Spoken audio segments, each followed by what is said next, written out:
Hello दोस्तों, mission government job के official YouTube channel पे आप सबका स्वागत है। जीके की जो सीरीज़ हमने शुरू कर रखी है उसमें ये हमारा पार्ट 7 है। आज भी हम बहुत सारे क्वेश्चन डिस्कस करेंगे और बहुत सारे क्वेश्चन मैं आप लोगों को याद भी कराऊंगी।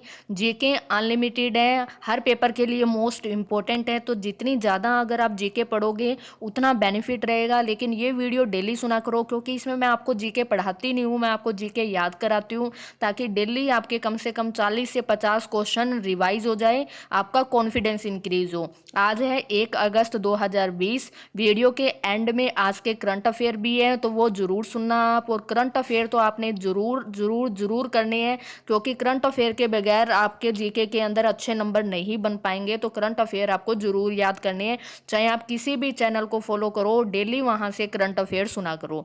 तो शुरू करते हैं आज की हमारी वीडियो। आज का हमारा पहला क्वेश्चन है, राष्ट्रीय बालिका दिवस कब मनाया जाता है। लास्ट वीडियो जब मैंने आपको करवाई थी उसमें मैंने कई बार आपको ये बता दिया है कि नेशनल गर्ल्स चाइल्ड डे कब सेलिब्रेट किया जाता है। तो हर साल 24 जनवरी को राष्ट्रीय बालिका दिवस मनाया जाता है। तो 4 ऑप्शन है, चारों एक्सप्लेन करेंगे हम। 11 अक्टूबर को क्या होता है, अगर पूछे अंतर्राष्ट्रीय बालिका दिवस यानी कि इंटरनेशनल गर्ल्स चाइल्ड डे कब आता है, तो 11 अक्टूबर को आता है। अगर राष्ट्रीय बालिका दिवस पूछे तो 24 जनवरी को आता है। आगे समझ में। उसके बाद हमारे पास क्वेश्चन आता है कई बार कि एनआरआई डे कब आता है, तो एनआरआई डे कब आता है, तो 9 जनवरी को आता है एनआरआई डे, ये भी आपको ध्यान रखना है। यूनाइटेड नेशन डे कब आता है, तो यूनाइटेड नेशन डे आता है 24 अक्टूबर को। ओके, चारों डेज मैंने आपको बता दिए जो यहाँ पे ऑप्शन में थे। नेक्स्ट क्वेश्चन है हमारे पास, टीसीएस का हेडक्वार्टर कहाँ पर है, तो टीसीएस का हेडक्वार्टर है मुंबई के अंदर। और मुंबई किसकी कैपिटल है, तो मुंबई महाराष्ट्र की कैपिटल है।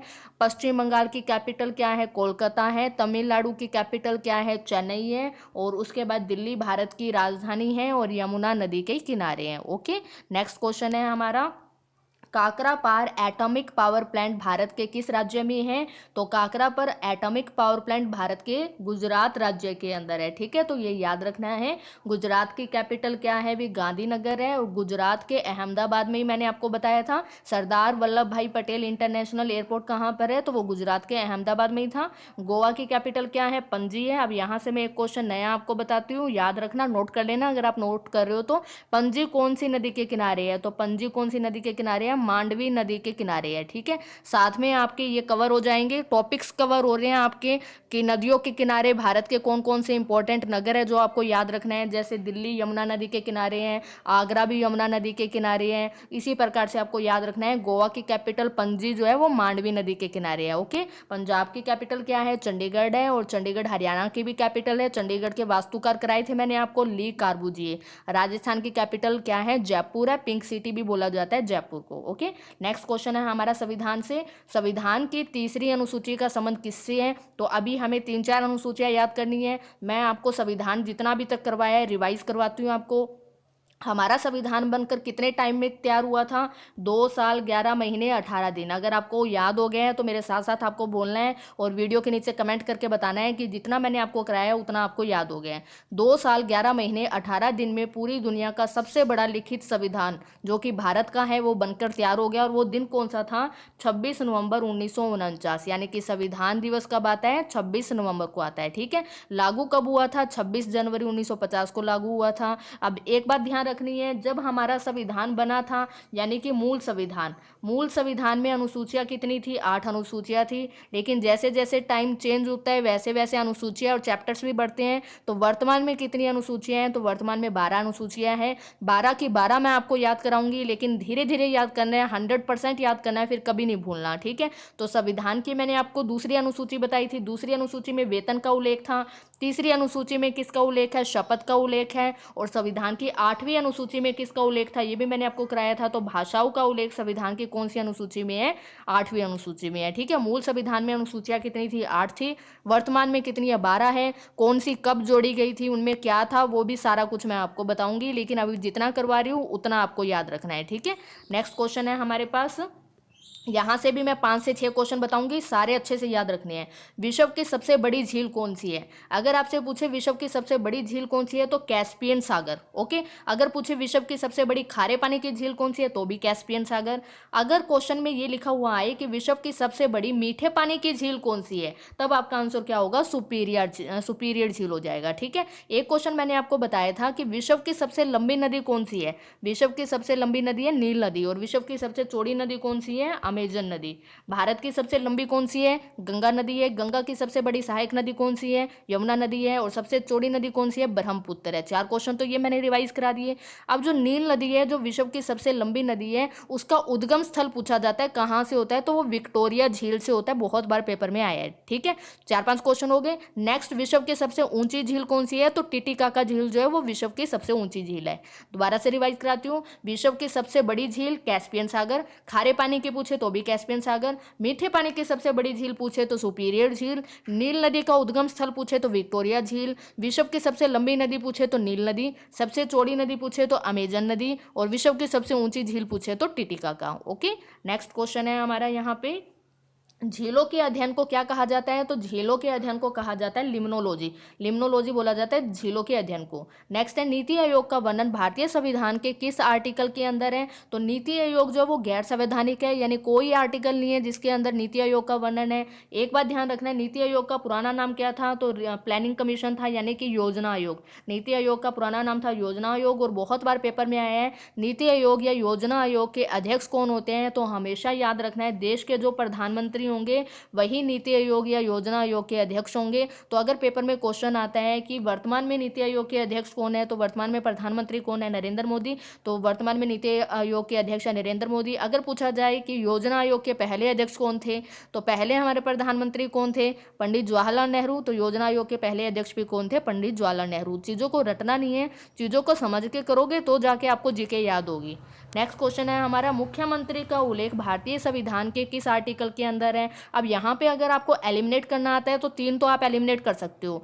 लास्ट लेक्चर में मैंने आपको बताया था कि विधान परिषद का आर्टिकल कौन सा है, वहां से 3 बताए थे मैंने आपको। अगर पूछा जाए विधानमंडल का आर्टिकल कौन सा है, तो 168 में। विधान परिषद का 169 है। और विधानसभा का कौन सा? 170 है। अब अगर पूछे मुख्यमंत्री का, अब इन दोनों में से 2 रह गए। 5 अगर आप इस तरीके से याद करोगे तो 3 तो आपने एलिमिनेट ही कर दिए। अब 2 में से एक आपका आंसर होगा, वो भी धीरे धीरे आपको याद होने शुरू हो जाएंगे। तो मुख्यमंत्री का आर्टिकल 163 164 है। कई बार पेपर में 163 आता है, कई बार पेपर में 164 आता है। तो आपको ध्यान रखना है, अगर 164 आए तो 164 लगाना है, और 163 आए तो 163 लगाना है। ठीक है, ये क्वेश्चन ऑलरेडी आया हुआ है। एक बार एग्जाम में 163 सही माना गया था, एक बार 164 भी सही माना गया था। तो मैंने यहाँ पे 164 लिया है, लेकिन मैंने आपको एक्सप्लेन कर दिया। ठीक है, और अगर पूछे राज्यपाल का आर्टिकल, तो राज्यपाल का आर्टिकल कौन सा है? 153। मुख्यमंत्री को इंग्लिश में सीएम बोलते हैं और राज्यपाल को इंग्लिश में गवर्नर बोलते हैं। ओके, नेक्स्ट क्वेश्चन है हमारा, ब्रिटेन की संसद का नाम क्या है? जैसे भारत में संसद को हम संसद बोलते हैं, वैसे ही ब्रिटेन के अंदर संसद को क्या बोला जाता है? पार्लियामेंट बोला जाता है। ये आपको ध्यान रखना है। जापान की संसद का नाम क्या है? जापान की संसद का नाम डायट है। भारत में संसद को हम संसद बोलते हैं, ब्रिटेन में संसद का नाम पार्लियामेंट है। ओके, एनएचबी यानी कि नेशनल हाउसिंग बैंक का हेडक्वार्टर कहाँ पर है? तो एनएचबी का हेडक्वार्टर कहाँ पर है? दिल्ली के अंदर है। इसरो का हेडक्वार्टर कहाँ पर है? तो बेंगलुरु में है। और इसरो की फुल फॉर्म क्या है? Indian space research organisation. Vikram Sarabhai ने इसरो की स्थापना करी थी। ठीक है, तो ये हमारी आज की वीडियो थी। इसमें हमने सारे स्टैटिक और हिस्ट्री पॉलिटी से जितने भी क्वेश्चन थे वो मैंने आपको करवा दिए जो इंपॉर्टेंट थे। अब हम करते हैं 1 अगस्त के करंट अफेयर। ओके, हाँ जी, नेक्स्ट हमारे पास करंट अफेयर के क्वेश्चन है। अगस्त के करंट अफेयर हैं। आज 1 अगस्त है। वैसे तो करंट अफेयर बहुत सारे होते हैं, लेकिन मैंने जो मोस्ट इंपॉर्टेंट क्वेश्चन है वही कवर किए हैं। तो आज का हमारा पहला क्वेश्चन है, हाल ही में किसने मार्स 2020 यानी कि 2020 मंगल मिशन लॉन्च किया है? तो इसका आंसर क्या हो जाएगा? नासा। नासा ने मार्स 2020 यानी कि 2020 मंगल मिशन लॉन्च किया है। नासा की फुल फॉर्म क्या होती है? National aeronautics and space administration जो होती है वो नासा की फुल फॉर्म है। नासा की स्थापना कब हुई थी? 1958 में हुई थी। डीआरडीओ की स्थापना भी कब हुई थी? भी 1900। डिफेंस रिसर्च डेवलपमेंट ऑर्गेनाइजेशन, इसकी स्थापना भी 1958 में हुई थी। नासा का हेडक्वार्टर कहाँ पर है? अमेरिका की कैपिटल वॉशिंगटन डीसी में है। सिर्फ एक क्वेश्चन कवर नहीं किया, मैंने सारा कुछ लिखा है जितना पॉसिबल था। और नासा का मोटो क्या है? For the benefit of all, ये नासा का मोटो है। ठीक है, याद रखना है कि मार्स 2020 मंगल मिशन किसने लॉन्च किया है? ऑप्शन में इसरो आ जाएगा, ऑप्शन में नासा आ जाएगा, जापान की स्पेस एजेंसी का नाम आ जाएगा, रूस की स्पेस एजेंसी का नाम आ जाएगा। तो याद रखना है नासा की फुल फॉर्म भी, नासा की स्थापना कब हुई थी। साथ में याद रखो डीआरडीओ की स्थापना भी 1958 में हुई थी। अमेरिका की कैपिटल क्या है? वॉशिंगटन डीसी है। और नासा का मोटो क्या है? For the benefit of all. Next question है हमारे पास, हाल ही में तमिलनाडु ने कितने मेट्रो स्टेशन के नाम बदले हैं? तो तमिलनाडु ने अपने यहाँ के 3 मेट्रो स्टेशन के नाम बदले हैं। थोड़े से मुश्किल है लेकिन मैंने यहाँ पे लिख दी है। अलंदूर स्टेशन का नाम बदला गया है सेंट्रल मेट्रो का, और सीएमबीटी स्टेशन का नाम बदला गया है। अलंदूर स्टेशन का नाम रखा गया है अरिगनर अन्ना अलंदूर मेट्रो। ठीक है, और सेंट्रल मेट्रो का नाम है Puratchi Thalaivar doctor MG Ramachandran metro, और सीएमबीटी स्टेशन का नया नाम है Puratchi Thalaivi doctor Jayalalithaa CMBT metro. ठीक है, 3 मेट्रो स्टेशन के नाम बदले गए हैं। अब यहाँ पे तमिलनाडु का नाम आया है, तो तमिलनाडु की कैपिटल क्या है? चेन्नई है। तमिलनाडु के वर्तमान में मुख्यमंत्री कौन है? इदापड़ी पलानीस्वामी। 1 अगस्त 2020 को वीडियो बना रही हूँ मैं, अगर आप बहुत टाइम बाद सुनो तो उस टाइम का सीएम और गवर्नर आप चेक कर लेना, क्योंकि ये करंट अफेयर है, चेंज हो सकते हैं। ठीक है, और यहाँ के गवर्नर यानी राज्यपाल कौन है? बनवारी लाल पुरोहित। और अभी मैंने पीछे आपको बताया था कि राज्यपाल का आर्टिकल कौन सा है, तो राज्यपाल का आर्टिकल कौन सा? 153 है।